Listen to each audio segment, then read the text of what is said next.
여러분들 미래를 여러분들이 볼 수 있다면 여러분들에게 어떠한 일들이 일어나게 될까요? 정말 다양한 상상의 나래가 펼쳐지겠죠. 그 중에서 여러분들 가장 궁금한 여러분들의 미래가 무엇인가요? 미래의 내 남편이 누가 될지, 내 아내가 누가 될지, 벌써 표정들이 빵긋빵긋하네요. 엄청난 리액션입니다. 네, 그러한 것들이 궁금하겠죠. 내가 작게는 어디에 취직하게 될지, 또 내가 어디에 살아가게 될지, 이 앞날, 이 미래를 알게 되는 것에 대해서 우리는 굉장히 궁금해하고 그러고 싶어하는 마음들이 우리 가운데 사실 있습니다. 왜 그럴까요? 우리가 이 미래를 알게 되면 굉장히 삶이 쉬워지겠죠. 여러분들 지금 갖고 있는 고민들 계시잖아요, 그렇죠? 여러분들이 가지고 있는 이 고민들이 만약에 미래를 알 수 있는 능력이 있다면 거의, 제가 단언컨대 거의 모든 고민들이 사라질 겁니다. 왜요? 우리들이 겪는 고민들은 다 미래에 해당하는 일들이 굉장히 많이 있거든요. 그래서 만약에 여러분들에게 미래를 볼 수 있는 능력이 있다라고 하면 우리의 삶은 굉장히 럭키비키한 일들이 가득 넘쳐날 것입니다. 그렇지 않더라도 럭키비키 해야죠. 왜냐하면 원형적 사고는 어떠함에도 불구하고 우리는 럭키하기 때문에. 자, 왜냐하면 우리는 알 수 없는 한계를 가지고 살아가는 우리들의 이 삶의 터전 속에서 우리는 이 맹인과 같이 앞을 볼 수 없는 그런 삶을 살아가고 있기 때문에 우리는 이 미래에 대해서 항상 궁금해하고 항상 알고 싶어하는 그런 마음들이 우리 가운데 있다는 것입니다. 자, 여러분들, 우리가 인간이라면 이 동일하게 시달리는 한 가지 핸디캡이 있습니다. 한 가지 그 불편함이 있습니다.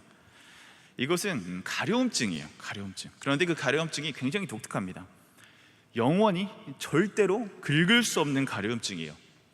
여러분들 이런 경험 있으시죠? 미용실 가서 머리를 자르는데 굉장히 민망한 이런 코 밑이 막 간지럽습니다. 근데 막 긁어달라고 하고 싶은데 굉장히 민망해서 그럴 수 없는 그런 그 상황들 경험이 있으시죠? 또 굉장히 끄덕끄덕 하시네요. 네, 저도 그런 경험이 지난달에 있었기 때문에, 그리고 이렇게 가려움이 우리에게 있는데 그걸 긁지 못한다는 건 굉장한 우리에게 고통이겠죠. 그런데 여러분, 우리가 인간이라면 누구도 빠지지 않고 정말 극심하게 가려운 부분이 있다는 것입니다. 그게 뭐냐면, 그 부분이 어디냐면 아까 말했던 바로 미래입니다.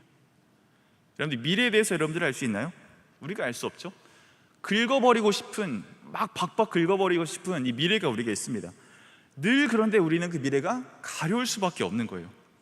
속 시원하게 다 알아버렸으면 좋겠는데 절대 그럴 수 없는 것입니다. 혹시 내가 미래가 보인다, 미래가 정해진 것 같다, 미래가 예측이 된다, 그런 분 계시면 저에게 찾아오십시오. 저와 대화가 필요할 것 같습니다. 그래서 여러분들, 이 사람들은 미래가 궁금한, 이 미래를 알고 싶어하는 그 욕망이 우리의 심정 가운데 이 내면 깊이 자리 잡고 있습니다. 그래서 그것들이 건드러지면 우리가 그것에 반응하게 되죠. 그래서 여러분들, 우리가 해마다 이 베스트셀러가 되는 책을 보면 뭐가 있죠? 이 교보문고나 서점에 가면 해가 바뀔 때 항상 트렌드 2024, 트렌드 2025 왜 있나요? 내년에 어떤 일들이 일어나게 될까? 이런 일들이 있죠. 그리고 자기계발서적이라든지 아니면 이 베스트셀러의 주된 내용들은 이 미래에 관련된 내용입니다. 어떤 경제적이든 사회적이든 어떤 우리의 내면이든 어떤 우리의 주류 트렌드이든 우리가 앞서 미래에 일어날 일들에 대해서 굉장히 가려운 부분을 긁어줄 것 같은 그런 책과 콘텐츠에 굉장히 사람들은 잘 반응한다는 것이죠. 여러분들의 삶도 그렇죠. 내가 학과를 선택하고 직업을 선택하고 또 심지어 내가 오늘 누구를 만날 것인지, 내가 무엇을 배울 것인지, 여러분들 이것들에 대해서 우리가 신중하게 고민하고 마음싸움하는 이유가 무엇이겠습니까? 우리가 예측하고 측량할 수 없는 이 미래를 우리가 시원하게 긁어버리고 싶은 그런 우리들의 욕구, 그런 우리들의 바람이 반영되어 있는 것 아니겠습니까? 그런데 안타깝게도 우리는 미래를 볼 수 없죠. 이 과거는 이미 우리가 우리의 손을 다 거쳐갔던 것들입니다. 그리고 지금 이 현재를 살아가면서 우리는 현재를 만지면서 살아가고 있죠. 그런데 유일하게 우리는 이 가지 않은 그 미래를 우리가 만질 수가 없어요. 그저 추측하고 이 과거의 일들을 통해서 예측할 수 있을 수밖에 없는 것이 우리 사람이 가진 한계, 또 여기 계신 저와 여러분들이 가진 한계라는 것입니다. 그렇다면 하나님은 왜 우리가 미래를 볼 수 없도록 그렇게 지으셨고, 이 시간이라는 것을 디자인하시면서 왜 우리가 앞의 것들을 바라보지 못하도록 그렇게 우리를 지으셨을까요? 왜냐하면 하나님은 우리가 이 미래를 알 수 없는 일들을 통해서 우리가 피조물임을 분명히 알기 위해 그렇게 구분 지어두신 것입니다. 우리 전도서 7장 14절에 이런 말씀이 있어요. 제가 한번 읽어드릴게요. 형통한 날에는 기뻐하고 곤고한 날에는 되돌아 보아라. 이 두 가지를 하나님이 병행하게 하사 사람이 그의 장래 일을 능히 헤아려 알지 못하게 하셨느니라. 아멘. 이 말씀이 어떤 말입니까? 인생을 살다가 보면 잘 될 때도 있고 막힐 때도 있다는 거예요. 그런데 그 일들을 통해서 하나님이 장래일을 알지 못하게 하사 알지 못하게 한다는 것이 우리가 인생에 놓인 한계라는 것입니다. 여러분들, 이렇게 살아가면 살아갈수록 사실 경험이 쌓이고 노하우가 쌓이면 우리가 앞날에 대해서 더 훤히 보이고 더 좋은 것들이 보이고 어떻게 가야 할지 보이면 너무 좋겠지만 그런 부분도 있죠. 그렇지만 우리 어머님들에게, 부모님들에게 한번 여쭤보십시오. 살아갈수록 삶이 무엇인지 쉽게 얘기할 수 있답니까? 그렇지 않을 것입니다. 살아가도 살아갈수록 우리의 삶을 건너짚을 수 없는 것이 우리가 처한 이 존재가 처한 숙명이라는 거예요. 더 모르겠는 것들이 우리의 삶의 투성이라는 것이죠. 이러한 피조물들, 우리가 살아갈 우리에게 놓인 이 피조물된 현실이라는 것입니다. 이제 청년들의 신방을 이렇게 하다 보면 이렇게 자신의 앞날에 대해서 또 이야기를 꼭 빼놓지 않게 되는 경우들을 보게 돼요. 또 그런 이야기를 꺼내면 그 친구는 저와 학과도 다르고 사는 것도 달랐고 환경도 달랐지만 대략 그 청년들이 말하는 내용들이 케이스가 대략 보입니다. 왜 그렇죠? 청년들에게는 그것이 다가오지 않은 미래이지만 저에게는 이 과거가 되어버린 일이기 때문입니다. 저는 그 청년의 마음들을 다 이해할 수 없지만 어렴풋하게라도 그 시절을 저는 살아왔거든요. 그 시절에 해야 할 고민들을 저는 다 고민하면서 살아왔거든요. 그 아픔과 그 어려움들을 만지며 그렇게 살아왔거든요. 그렇게 그 과정들을 살아왔기 때문에 조금이라도, 정말 조금이라도 어떻게 하면 좋을지에 대해서 조금이라도 이야기를 보탤 수 있는 것이죠. 그런데 어느 날은 그런 신방을 마치고 돌아오는 길에 제 삶을 딱 뒤로 돌아서 그 집으로, 그 교회로 돌아오는 길에서 제가 한 가지 느낀 게 있습니다. 뭐냐면 내가 그 청년과 마주했던 이 자리에서는 무언가를 보탤 수 있었는데 그 자리를 돌아서는 이 나의 발걸음은 정해져 있지 않은 거예요. 정작 과거의 삶을 돌아보고 그것에 대해서 함께 마음 싸매고 머리 싸매면서 이야기했던 시간들을 뒤로 한 채, 그러고 제 삶으로 나아가는 이 직진의 방향에서는 보이지 않는 것이죠. 제 삶도. 그래서 제 삶도 어떻게 이끌어가야 할지 한시 앞도 가늠이 되지 않는 내 삶 속에서 그래서 저도 묻죠. 좋은 자료들을 찾아보기도 하고 책을 찾아보기도 하고 우리 존경하는 우리 목사님들께 여쭤보기도 하고, 왜 그럴까요? 저 또한 미래가 굉장히 가려운 사람 중에 하나인 거거든요. 그런데 오늘 성경 말씀은, 이 오늘의 본문은 이런 우리의 이 만성적인 이 존재가 주는 가려움들, 이 우리의 존재의 가려움을 시원하게 긁어주지 않습니다. 오히려 이런 우리의 소망들을 다 들어주지 않고 오히려 이런 우리의 소망을 짓밟아 버립니다. 우리 5절 말씀인데요, 우리 5절 말씀 다 같이 한번 읽어보도록 하겠습니다. 5절 말씀 시작. 그런 선지자나 꿈꾸는 자는 죽이라. 인도하여 내시던 종 되었던 집에서 속량하신 너희의 하나님 여호와를 배반하게 하려 하며 너희의 하나님 여호와께서 내게 행하라 명령하신 도에서 너를 꿰어내려고 말하였음이라. 너는 이같이 하여 너희 중에서 악을 제할지니라. 아멘. 여러분, 5절 말씀에서 뭐라고 얘기하고 있죠? 꿈꾸는 자를 어떻게? 죽이라 라고 이야기하고 있습니다. 이 꿈꾸는 자들이 누구냐면요, 그 미래에 대해서 이야기하는 사람이었어요. 미래에 대해서 어떻게 될 것이다. 그 다른 번역본에서는 점치는 자, 점성술사 이렇게 얘기하는 본문도 있고요. 그래서 앞날에 대해서 사람들의 궁금한 것들을 그렇게 일러주는 그런 사람들을 꿈꾸는 자라고 얘기했습니다. 그런데 하나님께서는 그를 단호하게 죽이라 라고 말씀하시죠. 왜 그러냐? 그 이후의 말미를 그 다음 절에서 계속 설명하고 있는데, 그들이 여호와를 배반하게 할 것이고 또 여호와께서 명령하신 그 도에서 너희를 꿰어내게 된다. 잘 가고 있는 그 길에서 꿰어내게 된다. 그리고 그것이 무엇이라고 정해요? 악이다. 악이니 그것을 제할지니라 라고 하나님께서는 단호하게 이야기하고 계시는 것이죠. 여러분들, 우리의 삶이 연기 같잖아요. 우리 미래가 잡히지 않은 연기 같잖아요. 이렇게 막 바람이 어디로 갈지도 모르겠고, 그런 이 연기 같은 삶 속에서 그거를, 그 질감을 만들어주고 보이지 않는 그것들을 형상을 만들어주고 뭔가 그것에 대해서 말로 풀어준다는 것은 우리에게 굉장한 유혹거리 아니겠습니까?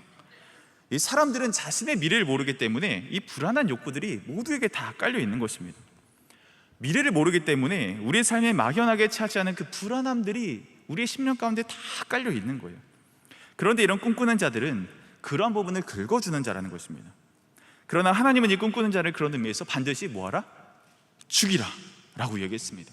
반드시 그것은 악이라고 정의하시면서 그를 통해서 여호와를 배반할 것이고 너희를 꿰어낼 것이다 주님은 오늘 말씀을 통해서 단호하게 이야기하고 계시는 것이죠. 여러분, 이 오늘 말씀을 거꾸로 한번 볼까요? 여러분들에게 정말 실제로 이 미래를 찰떡같이 알려주는 사람이 있다고 하면 얼마나 좋겠습니까? 이 보이는 것들을 말해주고 보여주는 수 있는 사람이 있다고 생각한다면 여러분들 평생 멘토로 삼고 싶겠죠. 그런데 하나님은 그런 꿈꾸는 자를 죽이라라고 말씀하십니다. 왜냐하면 이 사람들이 말하는 게 뭐예요? 보이지 않는 것을 내가 보이게 해줄게. 너희 미래 궁금하지? 내가 그거 긁어줄게. 손에 잡히지 않지? 내가 어떤 느낌인지 그 질감을 내가 알려줄게. 내가 할 수 있는 것들을 보여줄게. 여러분들 어디서 좀 많이 들어본 소리 아닙니까? 이 선악과를 감고 하와에게 그 유혹을 했던 그 뱀의 목소리가 이 말씀과 굉장히 비슷하지 않습니까? 제가 3장 4절에서 5절을 읽어드릴게요. 창세기 3장 4절에서 5절을 제가 한번 읽어드리겠습니다. 뱀이 여자에게 이르되 너희가 결코 죽지 아니하리라. 너희가 그것을 먹는 날에는 너희 눈이 밝아져서 하나님과 같이 되어 선악을 알 줄 하나님이 아심이니라. 여러분들, 이 선악과를 먹으면 하나님과 같이 내가 되게 해줄게. 이 사단의 유혹의 포인트가 무엇입니까? 선악과가 아주 사각사각하고 맛있다는 겁니까? 그것을 먹으면 누구와 같이 된다? 하나님과 같이 되겠다. 그것이 유혹의 포인트인 것이죠. 이것을 오늘 말씀으로 그대로 가져와 보게 된다면 미래를 볼 수 없는 너희들에게 미래를 보여준다는 말 또한 무엇이 될까요? 보이지 않는 미래, 너희들이 할 수 없는 그 일들 앞에서 내가 너의 하나님이 되어줄게. 내가 너의 미래를 점쳐줄게. 내가 너의 미래를 꿈꿔줄게. 그것이 만지도록, 그것이 손에 스쳐가도록, 그것이 무엇인지 읽어낼 수 있도록 내가 도와줄게. 이 미래를 대하는 마음에 여러분들, 우리의 죄성이 얼마나 지독하냐면요, 앞서 우리가 미래를 만질 수 없다라고 했겠죠. 미래를 우리가 알 수 없다라고 얘기했죠. 그런데 우리는 그 미래의 일들까지도 우리들의 죄성이 뻗쳐 있는 겁니다. 우리는 그 미래의 영역까지도 하나님의 역할을 해줄 무언가를 필요로 하는 거예요. 다른 의존이 되었든, 그게 나 자신의 계획이 되었든, 그게 어떤 유능한 선배가 되었든, 어떤 책이 되었든, 좋은 유튜버가 되었든, 어떤 지성인의 말이든, 우리의 미래를 열어준 누군가를 우리는 계속해서 찾게 되는 것이죠. 일례로 여러분들 지나가다가 타로카드 재미로 이렇게 본 적 있지 않으십니까? 굉장히 비성경적인 것입니다.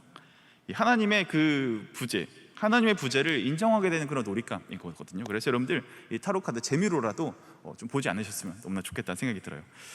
자, 우리가 계속해서 미래를 찾고 싶은 마음들이 있는 거죠. 그렇게 하나님은 이 꿈꾸는 자를 뭐라고 어떻게 했다고 했죠? 당장 죽여버려라 하실 만큼 철저하고 완고하게 말씀하시는 겁니다.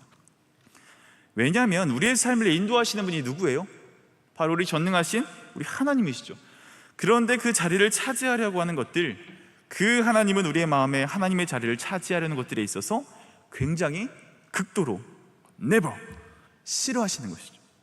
그것을 악으로까지 규정하시는 그 이유가 바로 오늘 말씀에 있는 것입니다.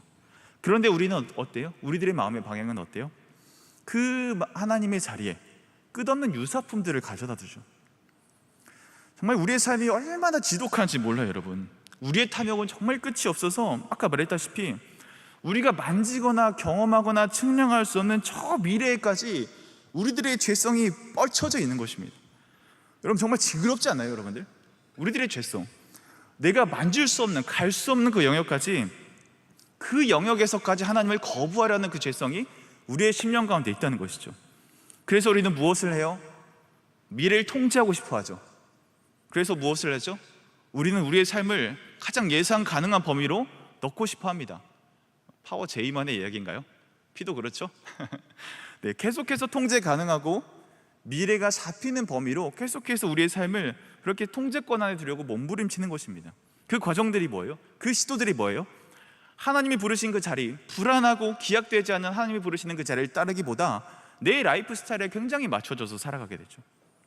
하나님을 예배하는 그 자리보다, 하나님을 선택하고 공동체의 필요가 보이는 헌신의 자리보다, 정말 내가 중요한 시험, 데이트, 알바, 내 미래에 도움이 될 만한 것들로 내 삶을 계속해서 구겨 넣죠. 왜? 내 삶을 더 통제권 안으로 들이기 위해서, 내 삶이 더 예측 가능한 범위로 들여오기 위해서. 그 메시지가 무엇입니까? 내 삶에 내가 하나님이 되겠다, 내 삶의 주도권을 내가 가져가겠다, 내가 스스로 하나님이 되려는 그 모습이 우리 안에도 있다는 것입니다. 섬뜩하죠, 여러분? 그래서 하나님은 우리를 시험하십니다. 우리 아까 읽었던 3절 말씀인데, 3절 같이 한번 한 목소리로 읽어보도록 하겠습니다. 시작. 너는 그 선지자나 꿈꾸는 자의 말을 너희의 하나님 여호와께서 너희가 마음을 다하고 뜻을 다하여 너희의 하나님 여호와를 사랑하는 여부를 알려하사 너희를 시험하심이라. 하나님께서는 꿈꾸는 자를 죽이라 말씀하시고 그러나서 마음과 뜻과 힘 많이 들어봤죠? 맛뜻 힘을 다해서 하나님을 사랑하는 여부를 알려하사 너희를 시험하게 하신다라고 말씀하고 있는 것이죠. 우리가 이 미래를 대하는 태도를 통해서 하나님이 하나님을 얼마나 사랑하는지 우리에게 시험하신다는 것입니다. 여러분, 우리가 미래가 확실해지지 않으면 우리가 그것을 쉽게 선택하기가 쉽나요? 우리가 미래가 보장되어 있지 않다면 그것을 선택하기가 참 쉬운 일이 아닐 것입니다. 예를 들면 이런 것이죠. 형제와 자매는요, 이 사랑을 대하는 이 방식의 차이가 있습니다. 여러분들, 형제들의 사랑은요, 이 굉장히 순간에 충실해요. 그러나 자매들의 이 사랑의 방식은 저 영원함에 연결되어 있습니다. 이게 무슨 말이냐면, 이 형제들의 사랑은 이 당장 앞에서 불같이 타오르죠. 이 눈앞에서, 그런데 조금이라도 멀어지거나 내가 다른 곳에 있을 땐 또 내가 잘하는 것, 내가 좋아하는 것에 또 집중하느라 연락이 잘 되지 않아요. 저처럼요. 또 집중이 잘 안 되죠. 그런 거 자매는 또 서운하게 되죠. 형제들은 이 순간만 충실하고자 하는 그런 사랑의 성향이 있기 때문입니다. 그런데 반대로 자매들은요, 이 사랑이 영원한 곳에 있어요. 사랑을 영원한 개념으로 바라봅니다. 그래서 이 사랑이 변하지 않을까 계속해서 뭐예요? 오빠 나 사랑해? 나 사랑하니? 계속해서 확인받고 싶어 하죠. 경험 있으신가 봐요. 그리고 또 어떤 일들을 하죠? 이 영원함을 유지하기 위해서 무엇이 필요하나요? 좀 더 안정적인 것들이 필요할 거 아니에요. 그래서 우리 자매들이 조금 더 안정적인 것들을 선호하는 성향들이 있는 것이 왜냐? 이 사랑을 영원의 관점으로 바라보는 관점이 있기 때문입니다. 이러한 맥락에서 특별히 우리 자매들이 이 형제를 진짜로 사랑하는가, 그것을 알 수 있는 중요한 척도가 있어요. 그게 뭐냐면, 이 형제가 지금 죄송합니다, 너무 찌질해. 전혀 가능성이 없어. 이 앞이 보이지 않아. 이 앞이 보이지 않는데 그럼에도 진짜 그 형제를 사랑한다? 이거 정말 찐입니다. 이거 정말 찐이에요. 그 사람의 가능성을 보고 믿고 기다려줄 수 있다? 이것은 정말 진짜 사랑인 것이죠. 그런 성숙한 우리 자매님들 야베스에 넘치길 축복합니다. 아멘. 네, 정해진 미래가 없어도, 그러면 여러분 이게 무슨 말이에요? 이 정해진 것이 없어도 그것을 사랑할 수 있느냐라는 것은 굉장히 우리에게 도전이라는 겁니다.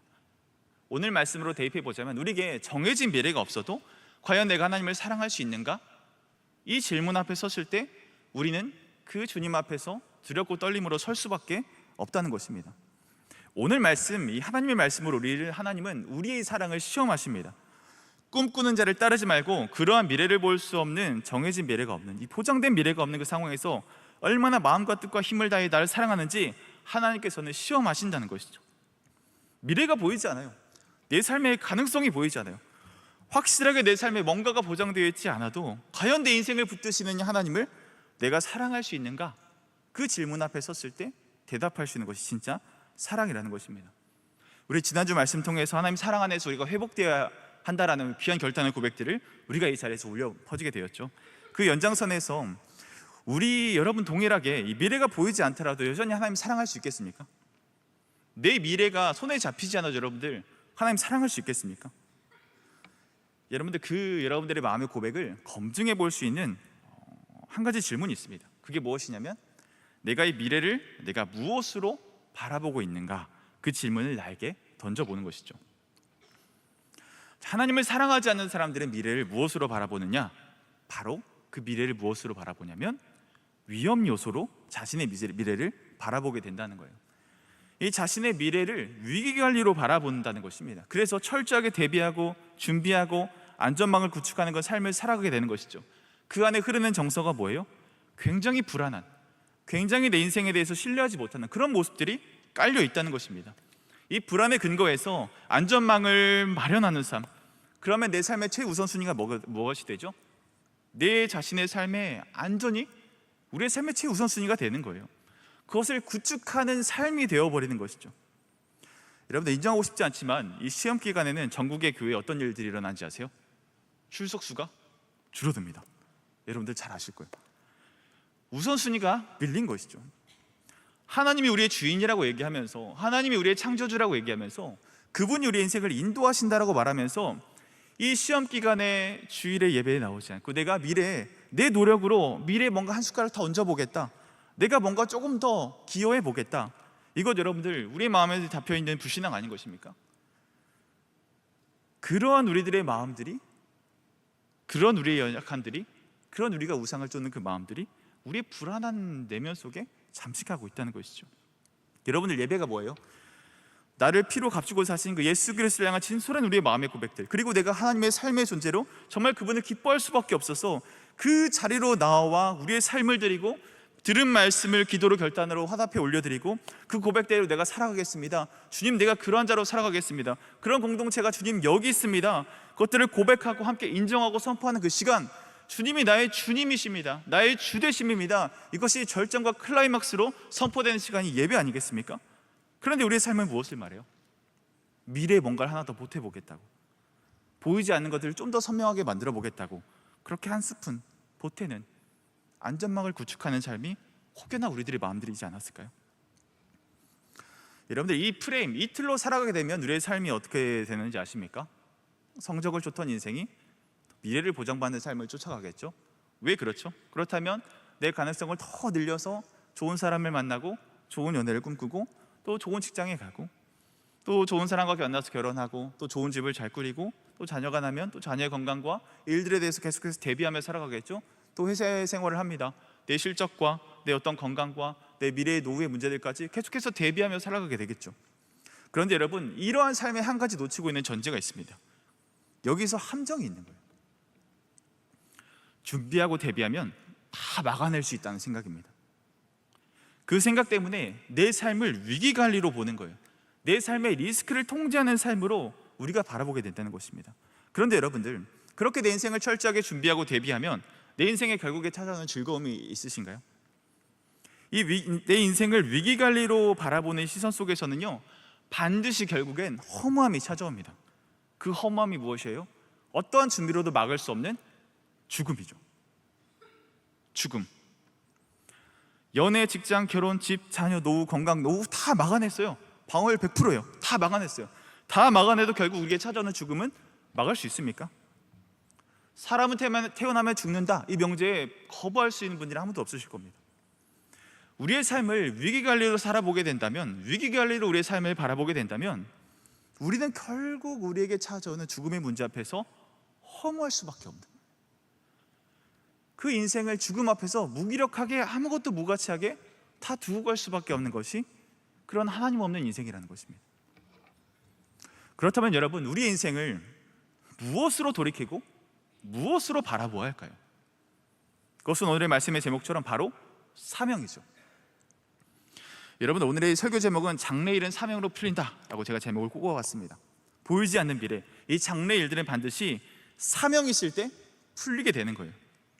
왜 이렇게 제목을 정했냐면요, 우리가 미래를 바라보는 것들에 대해서 우리가 철저하게 위기관리로 어떤 것들을 대비하는 것으로 우리의 삶을 바라본다면 우리의 삶에는 어떠한 소망도 찾을 수 없는 것입니다. 그리고 그 삶을 대비하며 사는 이 불안으로부터 벗어날 수 없는, 이 굴레와 같은 덫에 빠진 인생과 같은 삶을 반복하여 살아갈 수밖에 없다는 것이죠. 그렇게 내 앞에 놓인 이 장래 일들을 우리가 사명으로 풀어가지 않는다면 우리의 삶에 하나님이 허락하시는, 정말 주시길 원하시는 참된 기쁨과 어려움들이 우리의 삶에 우러나올 수 없다는 것입니다. 미래를 건강하게 바라볼 수 있는 유일한 비결은 바로 사명인 것이죠. 여러분들이 사명이 무엇인가요? 사명은 거창한 것이 아닙니다. 내 삶의 최종 그 도착지를 우리가 하나님과 함께 알고 정하는 것, 그것이 사명이에요. 최종 도착지가 무엇인지 우리가 알고 정하는 것을 사명이라고 이야기해 볼 수 있다는 것입니다. 여러분, 근데 이 사명이란 말은요, 사실 사회 곳곳에서 굉장히 많이 쓰이는 단어입니다. 여러분들 취업을 좀 준비해 보시는 분들이 계시다면 포트폴리오를 준비하면서 가고 싶은 그 회사의 홈페이지에 들어가 보셨을 거예요. 거기 어떤 핵심 가치, 기업의 사명, 이런 탭들 꼭 한 번씩 눌러 보셨죠? 저는 이 기업에 이런 사명에 보탬이 되는 인재가 되고 싶습니다, 이런 호기로운 고백을 해보기도 하고 그런 경험이 있으실 거예요. 이 사명이라는 것은요, 사회와 회사에서도 많은 곳곳에서 쓰는 말입니다. 거기서 중요하게 생각하는 것은 우리가 무엇을 하고 우리 회사가 어떤 회사이고 내가 누구인지 어떠한 가치를 추구하는지, 그것에 대해서 쭉 나열되어 있는 것이죠. 여러분들, 그러나 우리가 가져야 할 진짜 사명의 더 깊은 측면은 무엇일까요? 우리가 누구인지, 내가 무엇을 할지, 내가 하나님 앞에서 어떤 삶을 살아갈지 너무나 중요합니다. 그렇지만 우리가 사명을 생각하는 데 있어서 더 중요한 것이 무엇이냐면 바로 하나님과 동행하고 있는 것이냐, 이 사명이 나와 하나님과 충분히 동행할 수 있다는, 하나님도 인정하고 나도 인정할 수 있는 그런 동행의 조건인 것이냐, 이것이 우리 가운데 해결이 되어야 한다는 것이죠. 이러한 선언의 구체적인 내용이 무엇이에요? 그것은 바로 주어가 바뀌는 것입니다. 그 사명은 나의 사명일 수도 있어요. 그러나 그런 나의 사명이 하나님과 동행함으로 하나님이 주어가 되시고 네가 그 사명의 목적어가 되어지는, 그 사명의 보호와 수로가 되어지는 그런 인생이 진정한 사명이라는 것입니다. 이러한 사명에 대해서 너무나 잘 정확하게 알려주고 가르침을 주고 있는 성경의 인물이 있습니다. 바로 모세이죠. 여러분들, 모세는 이제 이스라엘 백성으로 태어나서 애굽에 궁궐하게 된 이 드라마틱한 얘기를 알고 계시죠? 또 그 얘기에 더해져서 하나님의 은혜로 심지어 젖먹이는 이 유모가 자신의 친모가 되는 이 하나님의 놀라운 인도하심의 여정을 밟게 됩니다. 그래서 그는 애굽의 궁궐에서 살았음에도 불구하고 이 자신은 유대인으로서의 정체성을 잃지 않고 살아갈 수 있게 되었어요. 그래서 그가 커가면서 이 자신의 정체성을 깨닫죠. 내가 유대 민족이었구나, 우리 민족이 아픔을 겪고 있구나. 그래서 그의 마음속에 한 가지 목표가 생깁니다. 내가 이 민족을 구원하겠다, 이 민족들을 내가 이들을 위해서 내가 살아가야겠다. 그것에 대한 한 가지 일례가 무엇이죠? 한 사건 기억나시죠? 한 감독관이 자신의 민족인 이 노예였던 유대인들을 호되게 혼내고 있었습니다. 근데 그를 향해서 분노를 참지 못하고 그를 죽이게 되죠. 그래서 그를 이 사건을 은닉하기 위해서 모래톱에 숨겨서 이 사건을 은폐하게 됩니다. 그런데 자신이 했던 그런 정의로운 일들, 자신이 사명이라고 했던 이 호기로운 일들 앞에서 유대인들은 어떻게 반응하죠? 또 비슷한 상황이 생겼을 때, 야, 그럼 나도 그렇게 죽일 거냐? 이렇게 반박하게 되죠. 얼마나 모세의 마음속에는 배신감이 있었겠습니까? 자신이 의롭고 자신이 원하던 일을 한다고 생각했는데 그 마음속에는 얼마나 배신감이 있겠어요. 그래서 죄가 탄로난 그 모세는 이제 떠도는 여정을 살아가게 됩니다. 그렇게 80여 년이 지났을까요? 그러다 그가 어느 날 이 하나님 앞에서 부르심을 받게 되죠. 이 불에 타도 타지 않는 그 떨기나무 앞에서 내 신을 벗으라. 하나님께서 그 자리를 구별하시고 그의 삶을 이제 하나님의 자리로 옮기셔서 그를 구별된 사명의 자리로 불러주십니다. 그러고 나서 출애굽하게 되는 일들이 바로 이 출애굽기에서의 긴 이야기인 것이죠. 여러분들, 이 이야기에서 우리가 이 모세의 사명을 우리가 주목할 필요가 있습니다. 여러분들, 모세의 사명이 바뀌었나요? 하나님이 그를 부르시기 전에도 그의 사명은 동일했습니다. 이 민족들을 내가 건져보겠다, 내가 이 우리 민족을 위해서 뭔가 좀 공헌을 보태보겠다. 그런 일들이 철저하게 실패로 돌아가게 되죠. 그러나 그가 하나님으로부터 부르심을 받고 그때 이전과 다르지 않은 사명을 부여받죠. 그러나 그 일들에 대해서는 어떤 일들이 일어납니까? 우리가 10가지 재앙 기억하시죠? 모세가 능히 해낼 수 없는 놀라우신 하나님의 이적과 기적으로 이 애굽 백성들로부터 이스라엘 백성들을 훌륭하게 건져내게 되는 이 홍해의 기적들을 보게 되는 이 놀라운 일들을 이루어가게 된다는 것입니다. 그래서 여러분들, 모세의 사명이 바뀌었나요? 모세의 사명이 드라마틱하게 변질됐나요? 변화되었나요? 아닌 것이죠. 여기서 중요한 포인트는 모세의 사명은 동일했다는 것입니다. 그럼 그에게 바뀐 것이 무엇인가요? 정하신 때가 이르자 하나님께서 그를 택하여 부르시고 그와 함께하자고 부르신 것이죠. 과거에는 자신이 주어가 돼서 내가 이렇게 해보겠다, 내가 저렇게 해보겠다, 내가 가진 이 왕자의 권한으로 무언가를 좀 해보겠다, 그러한 시도 속에서는 실패만 있었죠. 배신감만 있었죠. 그 삶을 80년 동안 유리방황하여 떠도는 삶밖에 없었죠. 그러나 하나님이 부르시고 하나님이 주어가 되셔서 그분께서 하시고자 하시는 그 일들 앞에서 그가 쓰임받을 때 그의 인생이 무엇이 됩니까? 10가지의 재앙들이 쏟아져 나오고 그의 지팡이를 통해서 물이 갈라지게 되는 이 놀라운 역사가 일어나게 되는 것이죠. 여러분들, 사명이란 하나님과의 관계가 회복된 우리가 하나님이 어떻게 세상에서 일하시고 계시는지를 깨닫고 그 일에 동참하는 것입니다. 다시 그 일에 우리가 동참하는 것입니다. 사명은 같았어요. 그러나 그 주어가 누가 되느냐는 전혀 다른 문제라는 것입니다. 이것을 우리의 삶으로 대입해 볼까요? 우리의 삶에 적용해 볼까요? 여러분들, 우리의 미래는 하나님 안에서 충분히 다뤄지고 있습니다. 내 인생의 주어는 내가 아니라 누구예요?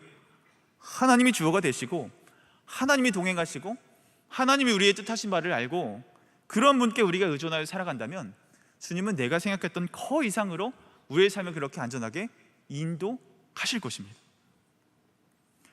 내가 동일하게 열심히 취업 준비를 하고, 내가 열심히 학과를 공부하고, 내가 열심히 학점 관리를 하고, 내가 열심히 취준 자소서를 준비하고, 열심히 어디 면접을 보고, 열심히 알바하며 버티는 과정들을 여러분들 예나 지금이나 다르지 않을 거예요.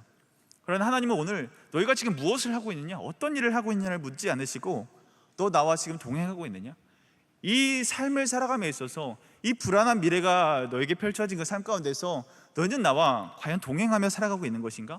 그 질문을 오늘 주님 저와 여러분들에게 던지고 계시다는 것입니다. 저에게도 이 미래를 두고 굉장히 고민하고 하나님 앞에서 씨름하던 때가 있었습니다. 저는 이제 신대원 3년을 모두 기숙사에서 살았어요. 네, 겨울이 되면 이제 학생들이 다 빠지고 굉장히 적적한 그 캠퍼스가 됩니다. 산골 첩첩한 중에서 그 한 겨울이었던 것 같아요. 그때 저에게 많은 고민들이 찾아옵니다. 저의 삶의 미래가 보이지 않는 거죠. 계속 이대로 걸어갈 수 있을까? 굉장한 회의감에 사로잡혔던 한 겨울 시즌이 있었습니다. 그 추웠고 그 마음이 공고했던 때를 잊지 못해요. 그러다가 제가 호기롭게 결단을 내렸습니다.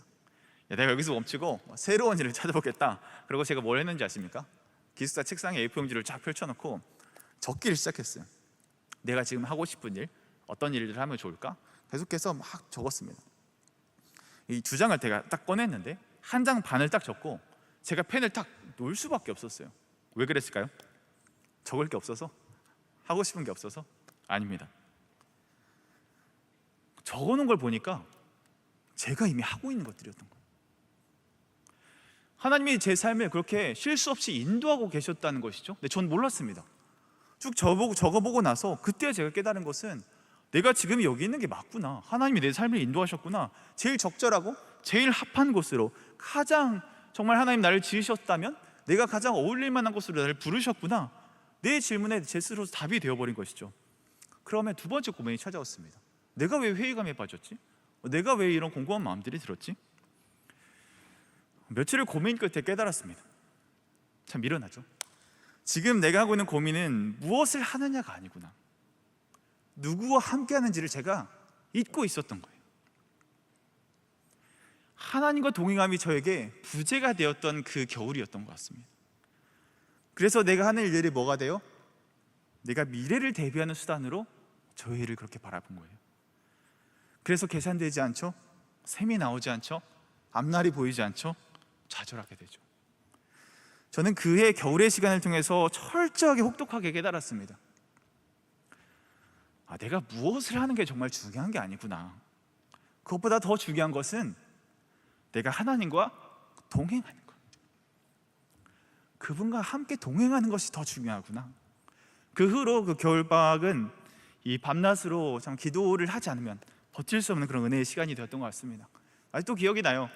저 소래교회 왼쪽에 그 온돌 들어오는 그 쪽방이, 조그마한 방이 있거든요. 그 방에서 그 겨울방학을 지냈던 것들을 저는 아직도 선명하게 기억이 나는 것 같습니다. 사랑하는 여러분, 미래가 불안하신가요? 무엇을 준비해야 될지 모르겠나요? 그래서 내 삶으로 더 파고들고 계신 분들이 계십니까? 아무것도 보이지 않고 내 삶에 함몰되어 버린 그런 분들 계십니까? 아니면 하나님이 조금이라도 예뻐 여겨주실까, 기뻐하실까 싶어서 내 일을 다 팽개쳐 두고 사역에 열심을 내고 계시는 분 혹시 계신가요? 내 앞이 보이지 않아서, 내 앞이 잡히지 않아서 이 막막하고 답답한 신경을 그렇게 풀어내고 계신 분들 계신가요? 하나님이 기뻐하시는 것은 그 일에 일을 더하는 것이 아닌 것입니다. 그 일에 일을 더하는 것은, 그것은 사명을 쫓아가는 삶이 아닌 것이에요. 내 삶에 과연 하나님이 동행하고 계시는가? 내 삶에 하나님의 동행하심을 내가 확인할 수 있는가? 그것이 내 삶에서 다뤄지고 내 삶의 고백에서 다뤄지고 그것이 내 삶의 그 고백들을 말하고 있는가? 그것을 살피는 것이 진정한 사명자의 삶이라는 것이죠. 내가 무엇을 준비하고 무엇을 계획하고 무엇을 하기보다 내 삶에 하나님이 동행하시는가? 그것이 내 삶의 굉장한 중요한 이정표라는 것이죠. 여러분들, 모세의 사명을 다시 기억해 보세요. 그의 사명은 달라지지 않았습니다. 그가 하고자 함도 달라지지 않았습니다. 그가 변한 것은 무엇이에요? 하나님의 부르심. 그가 자신이 하고자 했던 일의 주어가 자신에서 하나님으로 옮겨지자, 그가 하나님이 하신 일에 동참하게 되자 그의 삶이 달라지게 되는 것이죠. 실패하고 배신하고 쭈구리처럼 살아가던 그 인생에서 하나님께서 열어가시는 기적과 찬란함과 그 구원의 역사, 그 구원의 의미와 메타포를 담는 놀라운 그 이적의 많은 일들이 이 출애굽기를 통해서 다뤄지게 되는 것을 여러분들 보시지 않았습니까? 저와 여러분들이 그런 삶이 되기를 주님의 이름으로 축복합니다. 여러분, 하나님과 동행하십시오. 무엇을 하는가도 고민하는 것도 너무나 중요해요. 여러분, 중요하지 않다는 게 아닙니다. 너무나 중요합니다. 그러나 그 전에 하나님과 동행하심을 반드시 붙드시기를 바랍니다. 그것을 붙들 때 내가 무엇을 하더라도 나의 미래가 하나님 앞에서 안전함을 기억하시기를 바랍니다. 그렇다면 우리가 하나님과의 동행함을 인정하기 위해 우리가 붙들어야 할 이 복음의 진리는 무엇일까요? 오늘 우리가 붙들어야 할 복음의 진리는 하나님은 나의 미래를 먼저 붙드셨다는 것입니다. 다시, 하나님은 나의 미래를 먼저 붙드셨다는 것입니다. 우리가 하나님과 동행하는 사명자로 살아갈 수 있음은 우리가 사명을 고백해서도 아니에요. 우리가 사명을 발견해서도 아니고요, 오늘이 함께 결단하겠지만 하나님과 내가 동행함을 내가 발견하고 해서 의미를 찾았다는 것도 아닌 것입니다. 우리가 3절에 읽은 것처럼 내가 마음과 뜻과 힘을 다하여 하나님 주시는 그 시험에서 통과했기 때문에도 아닌 것이죠. 하나님의 동행하심은 우리보다 이미 먼저 우리의 미래까지 뻗쳐 있었습니다. 이것이 무슨 말이냐? 우리가 기회가 없어 보이고 우리가 보이지 않아서 불안할 수 있는 미래를 하나님께서는 이미 우리의 앞날까지 앞서 보호하시고 이끄시는 그 계획이 이미 우리 가운데 창세 전부터 선포되었다는 것입니다. 이것이 무엇으로 드러나느냐? 그것은 바로 이 구원의 일들로 우리에게 펼쳐져 있다는 것이죠. 히브리서 9장 12절에 이런 말씀이 있어요. 염소와 송아지의 피로 하지 아니하고 오직 자기의 피로 영원한 속죄를 이루사 단번에 성소에 들어가셨느니라. 아멘. 이 속죄를 말하면서 주님은 영원함을 이야기하십니다. 영원함이 뭐죠, 여러분? 과거와 현재와 미래, 모든 것들을 아우를 수 있는 이 시간에 구애받지 않는 그런 단어 아닙니까?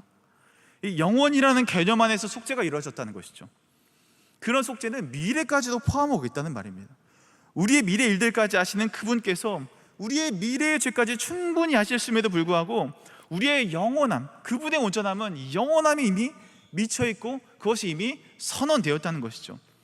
우리는 우리의 탐욕도 우리의 욕심도 손이 닿지 않는 저 미래에 뻗쳐 있는 그런 우리는 철저한 죄인인 것이죠. 그러나 그 전에, 그 사실 이전에 이미 우리의 미래를 먼저 뻗고 계시는 그 구원의 하나님, 그 영원한 속죄, 그 하나님의 일하심들이 우리 가운데 있다면, 그 계획하심을 우리가 믿음으로 수납한다면, 그 계획하심을 우리가 믿고 따라가는 이 구원받은 권속이라면 우리는 미리 앞서 예비하신 그 사랑 때문에 우리의 죄성이 뻗쳐지기도 그 이전에 미리 나의 미래까지 뻗쳐서 이미 나를 보호하신, 창세전에 예비하신 그 하나님의 사랑 때문에 지금 내 삶이 어떠해도, 내 과거가 상처가 많아도, 지금 현재가 불안해도, 내 미래가 정해진 게 없어도 이미 우리는 영원을 보장받은 사람이라는 것입니다.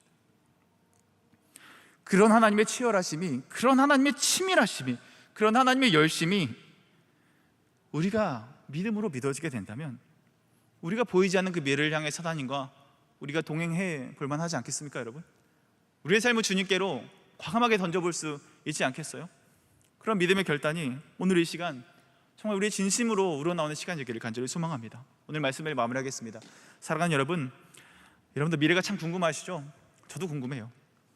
때론 정해져 있지 않은 미래 일들 때문에 계속해서 안전망을 추구하고 싶고요, 또 머리 싸매면서 열심히 준비하고 계실 거라 생각이 듭니다. 그러나 여러분들 한 가지 기억하십시오. 위기관리로 살아가는 삶은 허무합니다. 그 죽음으로부터 우리는 어떤 것도 대비할 수 없습니다. 그렇기 때문에 우리를 영원 전부터 구속하신 그 주님의 사랑, 그 주님의 구원, 그 주님의 일하심에 우리의 삶을 붙드시길 바랍니다. 그러한 주님과 동행하시기 바랍니다. 그러함에서 우러나오는 사명은 결코 우리의 미래를 배신하지 않는, 하나님께서 비추시는 놀라운 은혜의 여정이 될 것을 확신하는 저와 여러분들을 다 되시기를 주님의 이름으로 소망합니다. 우리 함께 그러한 마음을 가지고 우리 한 자리에 일어나서 한번 결단해 볼까요?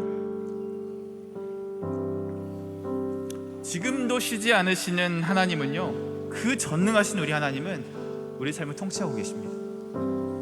우리 보호하시고 지켜주시는 그 주님의 일하심을 우리가 기대하시면서 우리 함께 찬양으로 고백하며 선포하며 나가겠습니다. 함께 찬양합니다. 전능하신 우리 하나님, 삶에 가득한 주님의 통치,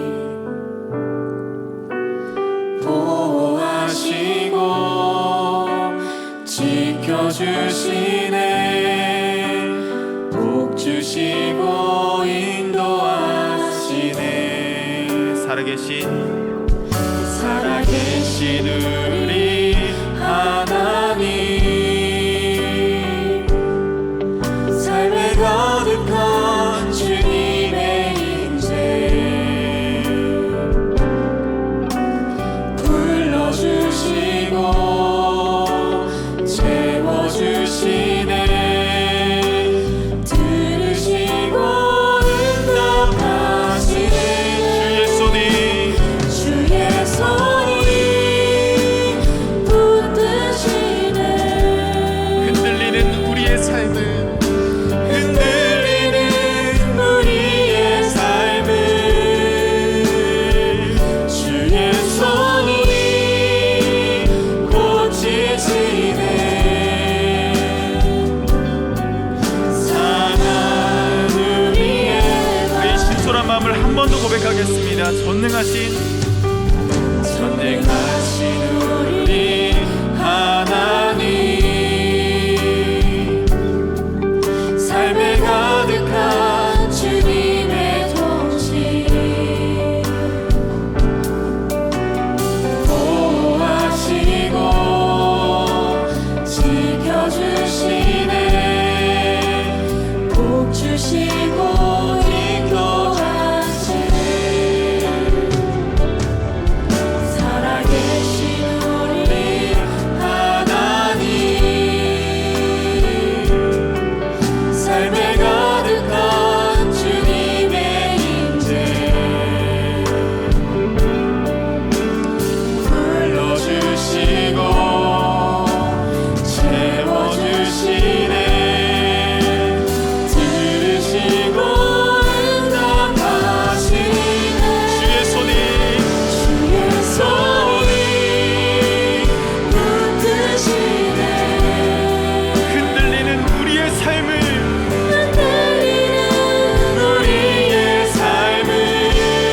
주의 손이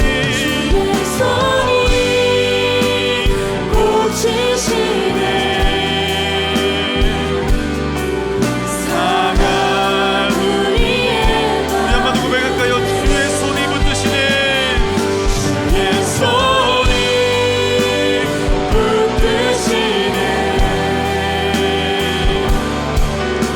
흔들리는 우리의 삶을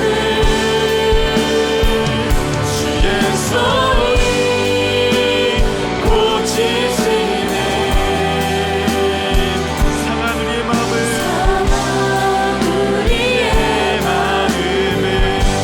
우리 이 시간 함께 기도하겠습니다.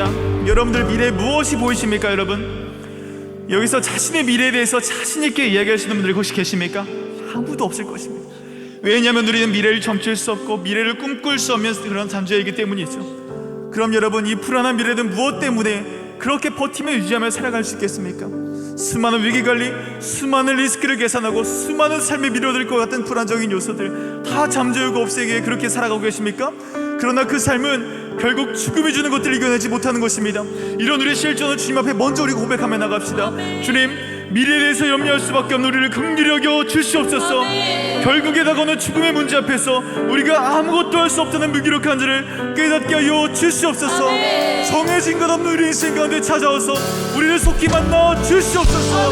불안한 미래와 실존을 주님 앞에 고백하며 주여 한번 부르시고 기도하겠습니다. 하나님, 우리의 실존을 하시죠.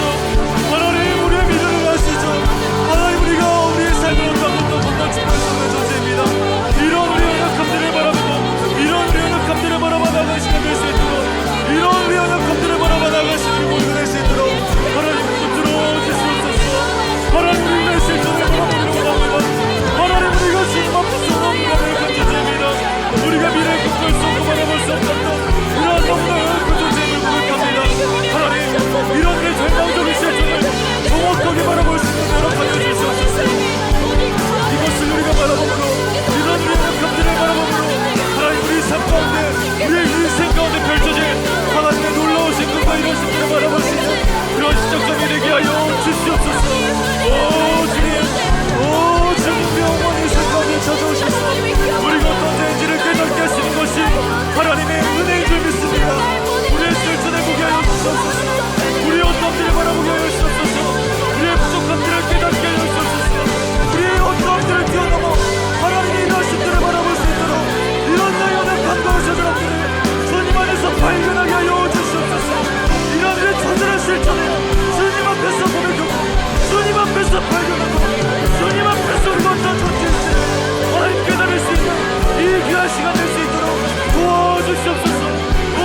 보이지 않는 미래를 대하는 방식은 위기관리가 되어서는 안 되는 것입니다.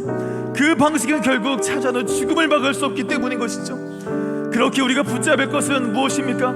우리는 미래 일들에 대해서 하나님 허락하시는 사명을 붙들어야 하는 것입니다. 그 사명은 무엇을 하는 것도 중요하지만 내가 하나님과 함께 하겠다, 내가 하나님과 동행하겠다, 그 표지를 붙잡는 것이 더 중요한 것입니다. 우리의 인생에 하나님과 동행하여야 우리의 삶이 풀리는 것이에요. 우리의 앞날에 가늠할 수 없는 것들이 하나님과 동행함으로 풀릴 수밖에 없는 것입니다. 그런 모세의 사명은 바뀌지 않았습니다. 그러나 바뀐 것이 있다면 그가 하나님이 부르셨다는 확신, 그의 인생 가운데 하나님의 주어가 되었다는 그 확신, 그 한마디인 것입니다. 사랑하는 야베스 여러분, 함께 기도합시다. 우리가 무엇이라든 하나님을 붙들게 하여 주시옵소서. 그 모든 일들 가운데 하나님의 동행하심 있게 하여 주시옵소서. 주님 안에서 나의 사명을 발견하게 하여 주시옵소서. 우리 한번 부르시고 기도의 자리에 나가겠습니다. 주여, 하나님 우리들의 마음을 보아봅니다. 하나님 내 마음속에 내가 여전히 주어되었다 모습이 있습니까? 내 사명이라 생각이 떠오르고 있습니까? 내가 내 삶을 책임져야 한다는 생각이 있습니까? 내가 내 삶을 인도해야겠다는 마음이 있습니까? 하나님 우리 인생 가운데 살려주소서. 하나님 함께 하시는 사명을 발견하게 하여 주시옵소서. 하나님 우리가 어떠한 훌륭한 사명을 할지라도, 어떠한 일에 일을 못할까 할지라도, 어떠한 사역을 사역을 못할까 할지라도, 어떠한 일의 계획을 못할까 할지라도, 하나님과 함께 하시겠다, 하나님과 동행하시겠다, 그것은 나로 인해 시작된 것이다. 하나님 내 사명을 바뀌게 하니 내 마음을 주님을 바라보고 내 삶의 수호가 바뀌게 하여 주시옵소서. 내 삶의 인생을 바라보시고 내 상관의 인생을 바라보고 내 인생의 생각이 바뀌게 하여 주시옵소서. 내 삶의 사명이 있습니다. 내 삶의 사명이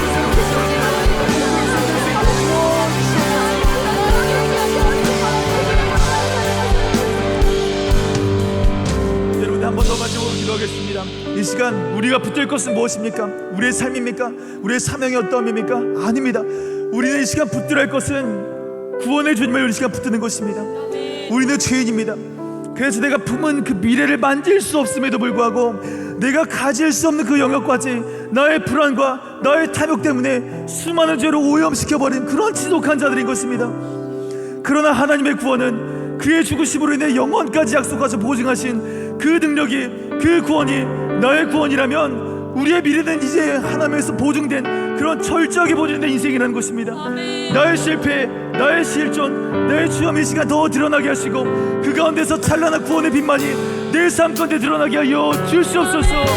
우리의 미래까지 살피셨던 예수 그리스도 일하심을 내가 믿어지게 하여 주시옵소서. 그 사실을 믿고 나가는 자에게 허락하시는 인내할 힘들을 허락하여 주시옵소서. 나의 과거의 상처와 현재 위기와 미래의 불안 속에서도 구원의 주 하나님만 붙들고 나가는 우리가 되게 하여 주시옵소서. 주여 한번 부르짖고 기도합니다. 주여,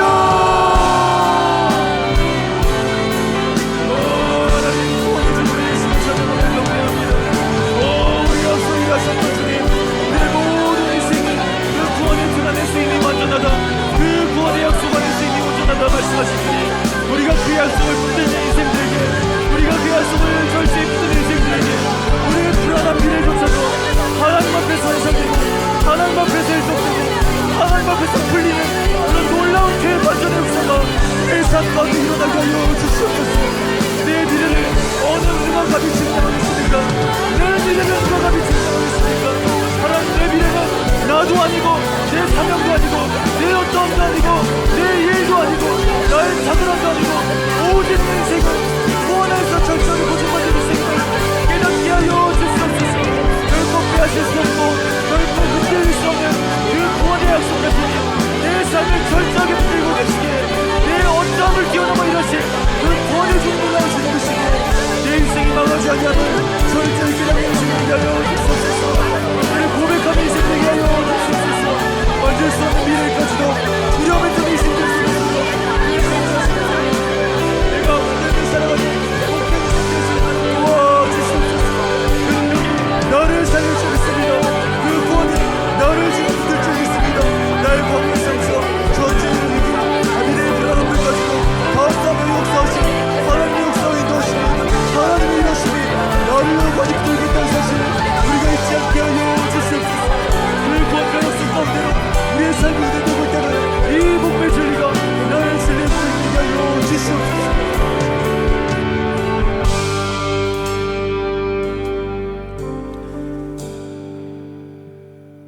영혼을 빚으신 주님, 만질 수 없는 미래 앞에서도 참 두려워 떠는 자들이 우리였습니다. 그러나 영원한 속죄로 우리의 구원을 미래까지도 보듬어 가시는 우리 주님, 그 구원의 능력에 힘입어 죽음이 안겨주는 위협과 안전만 쫓던 우리 인생으로부터 자유케 하시니 감사드립니다. 미래까지 뻗쳐있는 우리의 탐욕과 불안한 죄성으로부터 우리를 건져주시고 그 미래를 내가 아닌 하나님과 동행하는 사명자로 삼아 주시옵소서. 무엇을 할까 고민하기 전에 하나님과 동행함이 기쁨이 되고 잃어버렸던 그 감격들이 회복되는 인생 되게 하여 주시옵소서. 그래야 우리의 인생을 향한 하나님의 꿈과 소망을 우리가 이루어드리고 그 이루어드리는 하나님께 우리의 마음을 드림으로 이 마른 땅의 생수와 같이 주님의 마음을 시원케 해드리는 마지막 남은 이 시대의 대안이 우리가 될 수 있도록 붙들어 주시옵소서. 이 모든 삶을 통해 하나님 홀로 영광 받으시고 사명에 감동되어 살아가는 우리 복된 인생 한 사람 한 사람 될 수 있도록 주 우리의 인생을 이끌어 주시옵소서. 변하지 않고 빼앗을 수 없는 그 구원에 깃대어 살아가는 모든 인생들 되기를 간절히 소망하며 살아계신 예수님의 이름으로 기도드렸습니다. 아멘. 지금은 우리의 편안한 현재와 미래의 삶에 먼저 찾아오셔서 우리를 구원하신 예수 그리스도의 은혜와 무한하신 하나님의 사랑하심과 담대함 주시는 성령의 감화 감동 역사 교통하심이 이제로부터 야베스 공동체와 온 성도들 위해 이제로부터 영원토록 함께할지어다. 아멘.